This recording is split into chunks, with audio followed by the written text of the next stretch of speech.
These scenes of thousands of migrants gathered at the U.S. Mexico border are reminiscent of the influx the country saw before U.S. President Joe Biden in May rolled out a new policy to deter illegal crossings.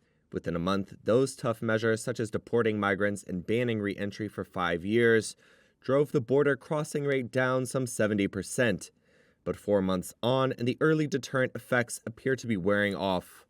Record numbers of migrants in the thousands have crossed into the United States in recent days, with many more still arriving by bus and cargo trains to Mexican border towns.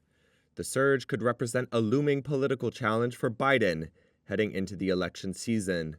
Enrique Lucero is Tijuana's Director of Migrant Affairs. The big problem we see is that it could become a humanitarian crisis. Irregular border crossings are being encouraged, generating organised crime and human trafficking. These are the risks we see if decisions are not taken promptly. Experts say the U.S. lacks the capacity to detain and process migrants at the border, often making it impossible for the administration to carry out the harsh penalties it announced in May. And as a result, some asylum seekers who cross illegally are being released into the U.S. with a future court date, rather than being deported. Their success stories are repeated back to migrants still en route.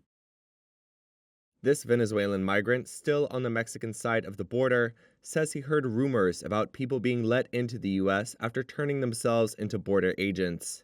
He's determined to continue on his journey. The U.S. Customs and Border Protection, meanwhile, has told Reuters that it was, quote, safely and efficiently processing migrants and would impose consequences, including deportation, on migrants without a legal basis to stay in the country.